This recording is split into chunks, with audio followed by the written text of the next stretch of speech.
안녕하세요. 그린빌 가족 여러분.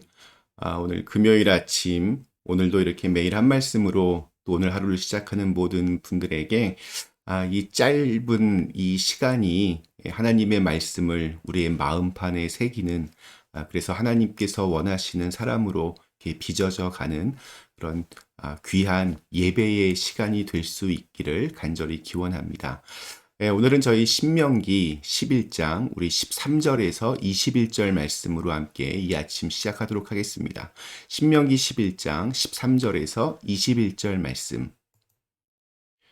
내가 오늘 너희에게 명하는 내 명령을 너희가 만일 청종하고 너희의 하나님 여호와를 사랑하여 마음을 다하고 뜻을 다하여 섬기면 여호와께서 너희의 땅에 이른비 늦은 비를 적당한 때에 내리시리니 너희가 곡식과 포도주와 기름을 얻을 것이요 또 가축을 위하여 들에 풀이 나게 하시리니 네가 먹고 배부를 것이라. 너희는 스스로 삼가라. 두렵건대 마음에 미혹하여 돌이켜 다른 신들을 섬기며 그것에게 절함으로 여호와께서 너희에게 진노하사 하늘을 닫아 비를 내리지 아니하여 땅이 소산을 내지 않게 하심으로 너희가 여호와께서 주신 아름다운 땅에서 속히 멸망할까 하노라. 이러므로 너희는 나의 이 말을 너희의 마음과 뜻에 두고 또 그것을 너희의 손목에 매어 기호를 삼고 너희 미간에 표를 삼으며 또 그것을 너희의 자녀에게 가르치며 집에 앉아 있을 때에든지 길을 갈 때에든지 누워 있을 때에든지 일어날 때에든지 이 말씀을 강론하고 또 내 집 문설주와 바깥문에 기록하라. 그리하면 여호와께서 너희 조상들에게 주리라고 맹세하신 땅에서 너희의 날과 너희의 자녀의 날이 많아서 하늘이 땅을 덮는 날과 같으리라. 아멘. 네, 오늘 저희 13절 말씀이 이렇게 시작합니다. 내가 오늘 너희에게 명하는 내 명령을 너희가 만일 청종하고 너희 하나님 여호와를 사랑하여 마음을 다하고 뜻을 다하여 섬기면. 자, 근데 이것이 과연 누구를 위한 것입니까? 바로 이스라엘 백성들을 위해서, 그리고 오늘 우리들을 위해서입니다. 그러니까 하나님을 위해서 그렇게 하는 것이 아닙니다. 하나님께서는 우리를 위해서 이렇게 말씀하시는 겁니다. 그럴 때 무슨 일이 일어나는가? 이어지는 14절과 15절에서 하나님이 주시는 축복이 이렇게 그려집니다. 여호와께서 너희의 땅에 이른 비 늦은 비를 적당한 때에 내리시리니 너희가 곡식과 포도주와 기름을 얻을 것이요 또 가축을 위하여 들에 풀이 나게 하시리니 내가 먹고 배부를 것이라. 하나님께서 내려주시는 이른 비와 늦은 비를 통해서 그들의 땅에는 풍성한 수확을 얻을 것이며 가축들이 먹게 될 풀까지 많아서 동물과 식물을 통해 배부르게 먹을 수 있다는 그러한 약속입니다. 이 가나안 지역은 우기와 건기가 뚜렷합니다. 1년에 두 차례에 걸쳐서 비가 오는데 여기에 등장하는 이른 비는 파종의 비입니다. 오늘날 10월에서 11월에 내리는 가을비로서 이때는 밀과 보리를 이렇게 파종하는 시기로 그 건기 동안 메마르고 딱딱해진 흙을 적셔서 땅을 이렇게 갈기 좋도록 부드럽게 만들어주는 역할을 합니다. 또 이제 늦은 비는 결실의 비입니다. 오늘날 우리 3월과 4월에 내리는 봄비인데 이때 내리는 비는 농작물을 잘 이렇게 여물게 하여서 밀과 보리를 추수하는데 아주 중요한 역할을 합니다. 이른 비와 늦은 비가 내리지 않으면 농사가 힘들어집니다. 풀이 자라지 않으면 가축들이 먹을 것이 없기 때문에 목축도 힘들어집니다.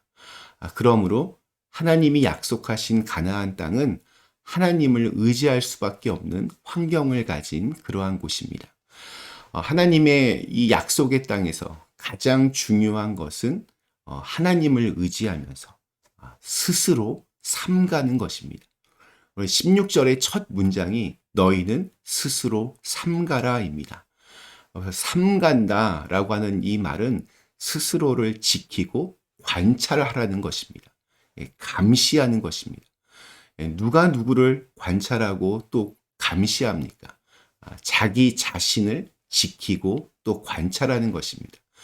그러니까 문제의 핵심은 스스로를 삼가지 못할 때 마음에 이게 미혹이 되어서 다른 신들을 섬기며 그것에게 절하는 것입니다.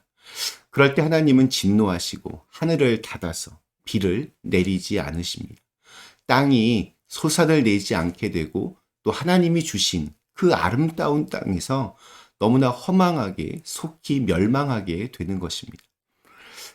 그리고 안타깝게도 시간이 얼마 지나지 않아서 이러한 모세의 염려는 현실이 되었습니다. 척박한 광야에서는 누리지 못했던 가나안에서의 그 안락한 정착 생활은 이스라엘을 서서히 무너뜨렸습니다. 풍요의 시대에 가장 큰 미덕은 스스로 삼가는 것입니다. 자신을 늘 살피고 관찰해서 말씀에서 멀어지지 않도록 지켜내야 합니다.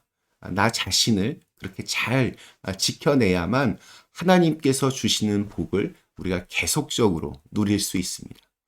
자, 그렇다면 어떻게 해야 스스로 삼갈 수 있겠습니까? 저는 그 답이 매일의 삶 속에서 드려지는 예배에 있다라고 생각합니다. 우리는 주일날 한번 교회에 모여서 예배 드리는 것으로 만족하면 안 됩니다. 주일 예배를 마치고 예배당 문 밖으로 나서는 그 순간부터 우리는 우리의 삶으로 드리는 예배자로 새롭게 서 있어야 합니다. 하나님을 생각하고 또 하나님의 말씀을 묵상하고 하나님의 뜻을 구하기 위해 기도하는 그 모든 시간들이 삶으로 드리는 예배입니다.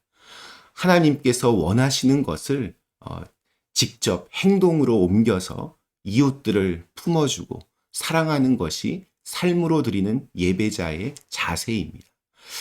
지금 이 순간, 이 시간 매일 한 말씀을 통해서 잠깐이라도 우리가 하나님을 생각할 수 있다면 그 하나님의 말씀을 우리의 마음판에 새길 수 있다면 이 작은 시간이 그 작은 예배의 시간들이 모여서 우리를 흔들리지 않는 믿음의 세계로 인도해 주시리라 믿습니다. 하나님의 말씀을 마음과 뜻에 새기고 살아가야 풍요의 시대 혹은 예기치 않는 돌발 상황에서도 하나님을 떠나지 않을 수 있습니다. 풍요의 시대가 축복인 것은 분명하지만 그것이 저주가 되는 것은 우리가 스스로를 삼가지 못하고 그 풍요의 주인이신 하나님을 보지 못하게 되고 점차 하나님을 잊어버리고 다른 것들을 하나님의 자리에 대체하기 때문입니다. 신명기에서 하나님께서 그렇게 염려하시고 말씀하시고 또 말씀하셨던 현실이 그로부터 대략 60년이 지난 후에 엄연한 현실이 되어서 나타난 모습이 바로 사사기의 시간입니다. 자, 왜 사람들은 하나님께서 주신 것들에 대한 감사는 고사하고 오히려 방종하고 교만해지고 타락하고 범죄의 길로 가게 되는 것일까요? 우리 18절부터 20절까지의 말씀을 제가 한번 읽어보겠습니다.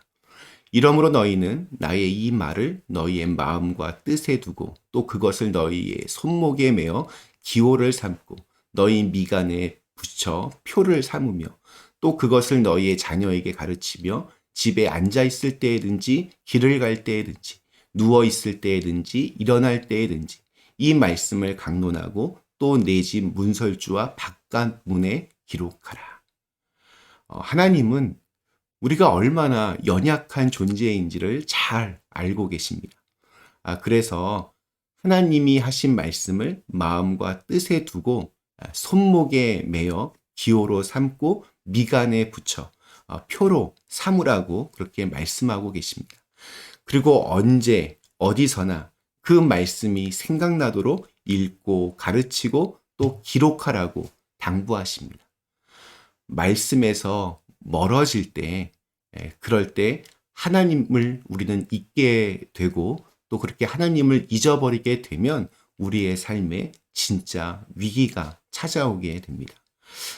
오늘 우리에게 주신 하루 하나님께서 우리에게 허락하신 우리의 삶의 자리에서 스스로를 잘 감시하면서 빛의 자녀로서 또 한 사람의 신실한 예배자로서 그렇게 아름답게 살아내실 수 있기를 간절히 기원합니다. 잠시 함께 기도하시겠습니다. 선하신 하나님, 언제 어디서나 하나님의 말씀이 우리의 삶 가운데에서 드러나게 하시고 또 그 말씀들이 생각나게 하시고 그 말씀에서 벗어나지 않는 우리의 시간들이 되게 하여 주시옵소서.